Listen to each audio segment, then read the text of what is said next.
Hey, what's up, everybody? Welcome back to another edition of DPH Clinical. I am with the guys from CSI, Colorado Surgical Institute. What's happening first? Dr. Brisky, what's up?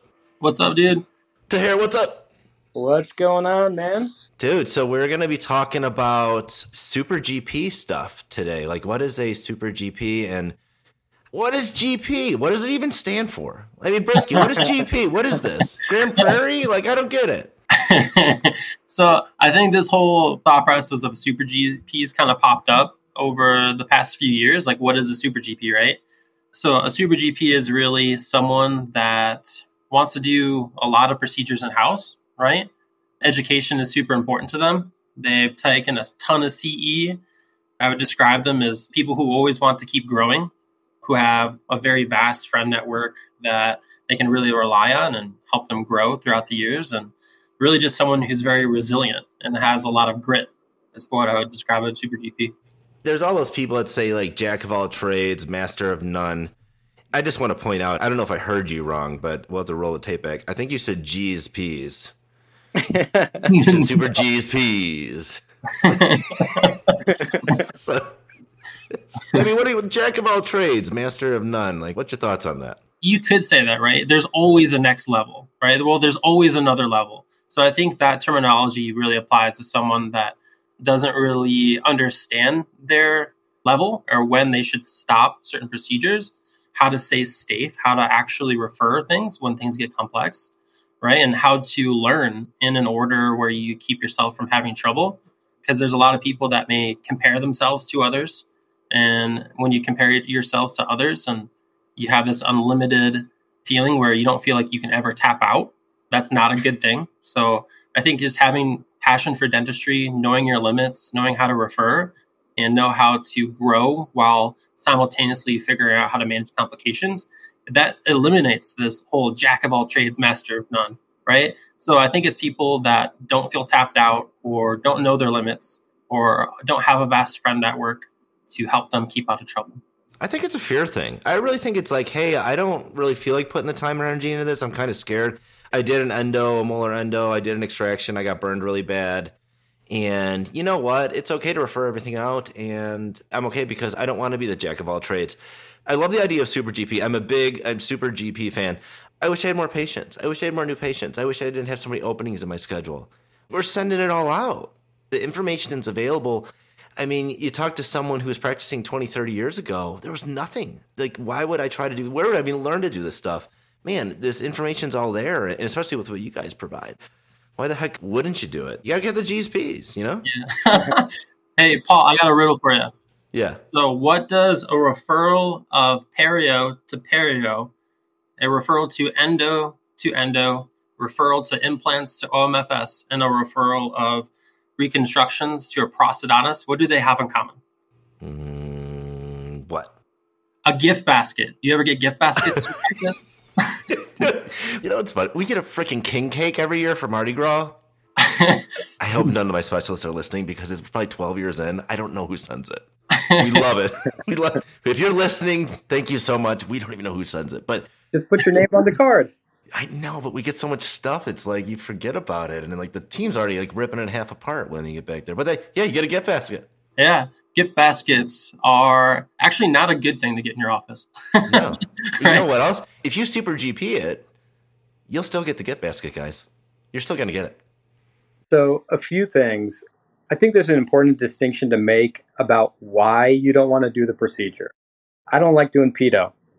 I have no problem sending that to the pediatric dentist because the procedure and my ability to kind of connect to a scared kid and deal with that is not something I want to do.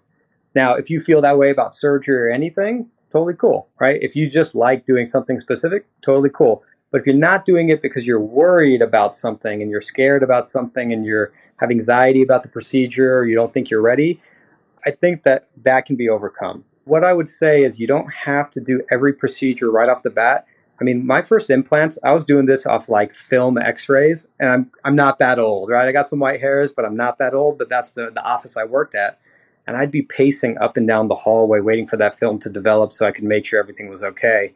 In the beginning, I'd wake up at 2 a.m. thinking about a case like, man, is that going to integrate? that something wasn't perfect.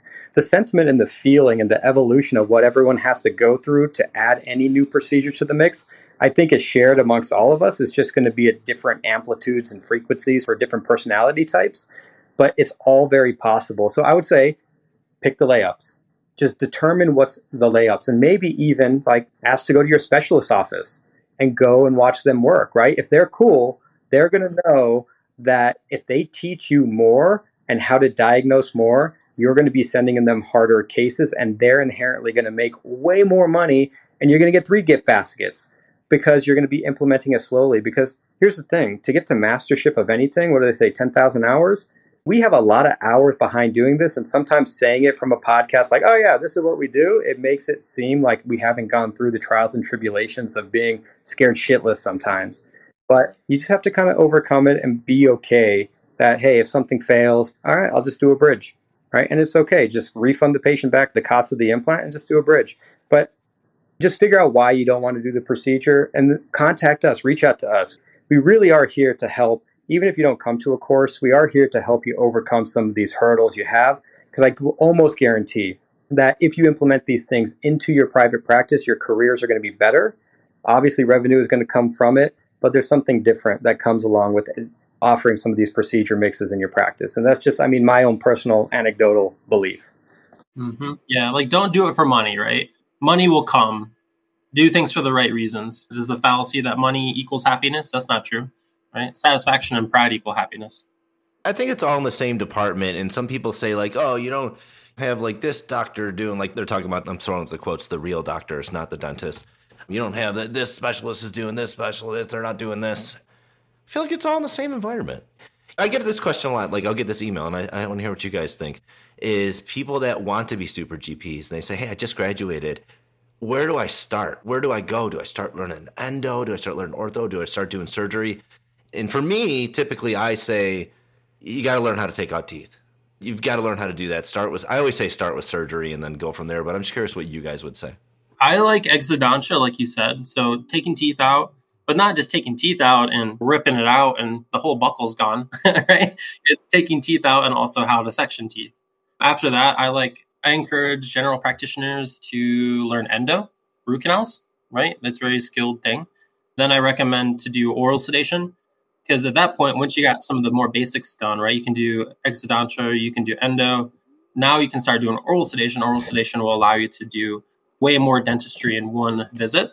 And then also, because patients are a little bit kind of passed out at this point, that they may not notice that you're still learning your next procedure, right? Because if you learn oral sedation, the person's a little sedated, so they may not know that you're having a hard time taking out this next wisdom tooth, right? I feel like I got a little bit nervous and I was learning some of these advanced surgeries. So I think oral sedation is a really good place to say, hey, cool, I got a little breathing room because the patient's not going to pick me apart because of something I said or because my hand actually shook that time, right? That's a good point to make, because I remember talking to somebody, they're like, I learned how to do OCS or oral conscious sedation, and I'm not getting a lot of people to say yes, do it. And I was like, really? Like, why? He's like, well, just the big cases. I can never close the big ones. And I'm like, well, what? He's like, they got to go to endo and OS first, and they never make it there. And I'm like, well, yeah, that's the problem, man. They want to be sedated. They're not going to go to another office. They probably waited 7 years to even call your office. You should do it. You got to have the GSPs. Yeah, they want their extractions, fillings, and their endo done in one appointment under oral conscious sedation, right? They don't want to go on a tour around the city you live in and try to figure out what the hell to do now. You can get oral sedation everywhere. They want to come into one place one time. But after oral sedation, I like people to learn wisdom teeth, right? That's how you really start understanding bone, how to make an incision, how to remove bone, remove teeth. I think that's super important. Then I recommend bone grafting, like socket preservation, not advanced bone grafting, just 4 to 5 wall defects. After that, I advise people to learn PRF, because PRF ties into wisdom teeth. It also sets you up to learn some of the more advanced stuff for when you're going to use it for implants or when you're going to use the blood draw techniques for later on for IV sedation. After that, I like people to do implants, to learn implants now. I feel like a lot of people will learn implants a little bit too early. I'm not saying don't go get the knowledge. I do think experience in terms of your hands and being able to take out wisdom teeth can kind of hold you back a little bit. to have to be developing more advanced surgical techniques to actually start to place implants. So that's at least my opinion, what I've seen in terms of the teaching in the past few years now. Then I recommend people to do sinus, like vertical sinuses or bone blocks, things like that, and not full arch yet. Because once you start getting into full arch, if you get yourself into trouble, you already need to know how to do that sinus lift, right? Or you already need to know how to do that bone block. So I try to set things up or advise people to do things in steps that keeps them out of trouble over the years, rather than kind of diving headfirst into every single surgical topic. And you can dive in headfirst in terms of the knowledge base, right? But I wouldn't say that you're going to be doing all those procedures right off the bat, right? I think it can sound overwhelming when someone's listening to this and they're like, how do I get to this level? Man, this is just so much classes. You don't have to get to the end so fast. Like, it's going to come slowly and procedures are going to be challenging. I mean, I remember like before I placed a conventional size implant, I was doing minis. I took the course and you could do, it doesn't matter if you ain't got a jaw. They're just minis. You shove them through there. I think I was sticking 10 millimeter ones in there and they were augering out because I was hitting the other end of the cortical bone below the chin. And I said, that's as good as we're going to get it. And we took an x-ray and I look back on this x-ray and I'm like, what the hell was I doing? That case failed, by the way. There wasn't enough keratinized tissue. We ended up removing the implants and refunding money. She was still a patient. She survived with her denture. You don't have to do it all at once. It's going to come in steps, and you're going to realize what's kind of out of your comfort zone or what you need more training on. And you can take any sort of course, and you can come back and take that course maybe 4 or 5 years from now after more experience, and that exact information will mean something different to you after you've got more experience and have more questions to ask. I was going to say that exact same thing. Do the course so you get the knowledge, so you just know case selection, and so you can select the easier cases where there's keratinized tissue and all of that, and maybe try a few. But then you can always go and revisit the course. Like when I did ortho before I started doing any bracketed ortho. I'd only done Invisalign for years, and I started like 50 cases, and I was like, man, I got to go back. And when I went back, everything made so much more sense, because I could see my cases and I could see the follow-up, and I went back and learned and revisited the knowledge. It was huge. So I do think going back and hearing the same thing, and you don't have to take the course again, record it, right? Record it on your phone or whatever you got to do. Sometimes they send videos, but I would just listen to it on my commute. So I would just keep revisiting the information over and over. I agree with Brisky on his whole evolution of how you should sequence your CE and how you get to there. You can kind of go a little bit out of order, but just in general, like that's the proper way to do it. The only thing I'll add is if you feel uncomfortable with conversations and communication and the confidence of like, we're really good at this, I do this all the time, I got you covered type of bravado. And it's not like you can't back it up, but you have to be able to be confident about these cases. Learn how to talk. Go to Toastmasters, do some online stuff, like just strike up conversations with people. Because I'm not necessarily an extrovert. I just know how to turn it on when I need to, and I'll go and recharge my introverted battery when I need to.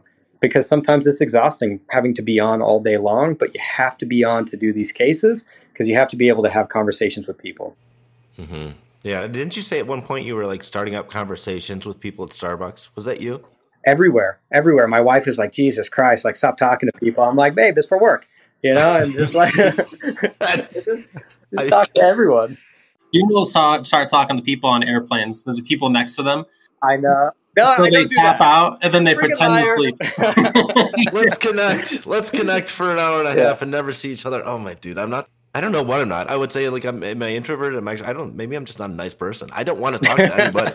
I don't want to talk to anyone on a plane at least. Yeah. Yeah. If I'm sealed in a metal fuselage for 3 hours, like I don't want to strike up a conversation with someone and find out like I don't want to be part of it.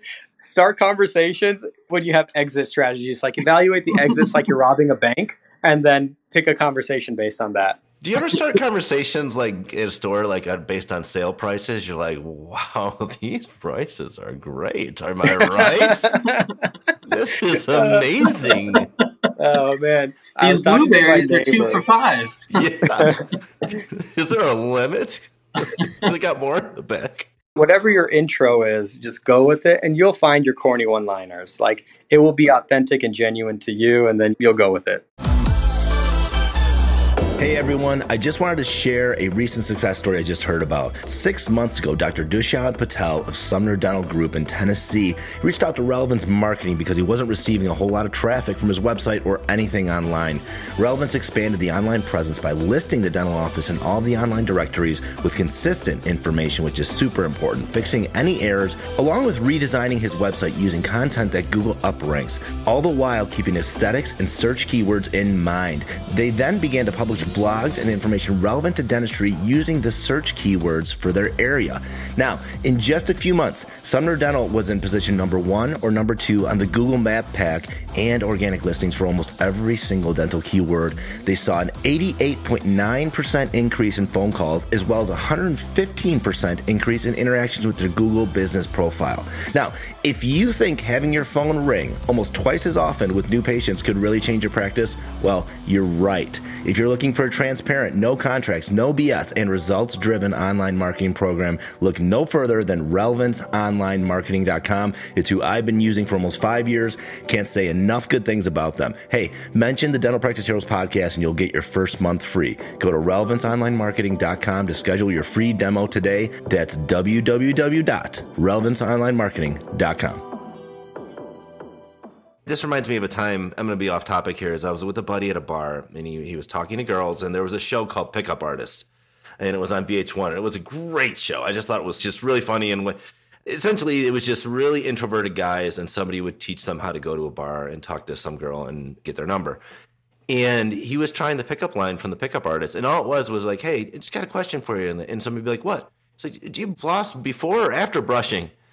And it's the corniest, cringiest stuff. And I cannot tell you how many girls he talked to that night. He just opened up. He just took an initiation and he talked to so many people that night. So I guess that's, if you're having trouble talking to people, just be that weird hair dune guy at Starbucks or at Walmart. How low can these prices go, man? Ooh, look at this. But yeah, I mean, you could just be at the stand at Walmart, buy the pool noodles. They're they're 3 for $1, and just be like, well, wow. That was very specific. Dude, you know what I used to do when I first opened my practice to save money? Instead of buying the endo sponge, I used to buy the pool noodles and I'd chop them up to shove the little files in there. That's smart. Well, it was smart, but then I did maybe 50 or some 60, 100. I don't know how many endos I did a year. It wasn't a ton. And I think I saved myself 80 cents a case. It was stupid. And I thought I was being all thrifty and just start up. In the beginning, you're in scrappy mode, man. You got to do what you got to do. And now you got that endo sponge money. Yeah, totally. All right. What else we got? We still got about 6 minutes to convince somebody scared to be the super GP.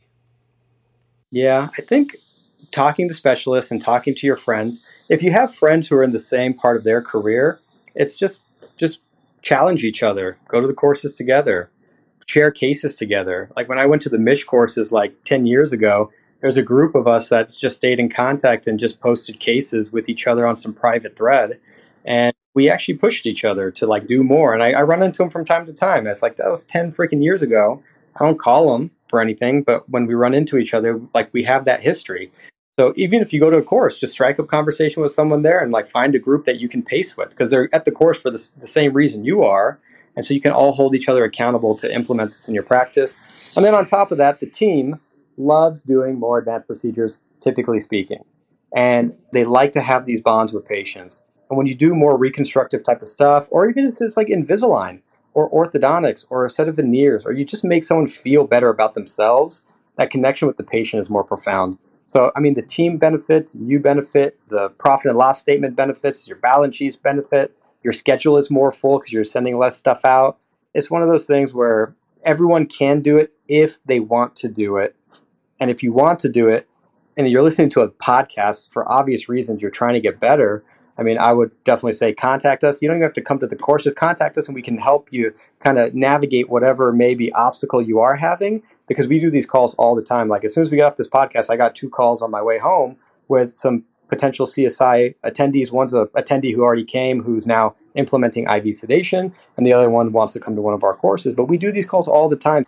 We have a bigger sample size of dentists across the nation that we've talked to. And the struggles that you're having, you're not alone in that.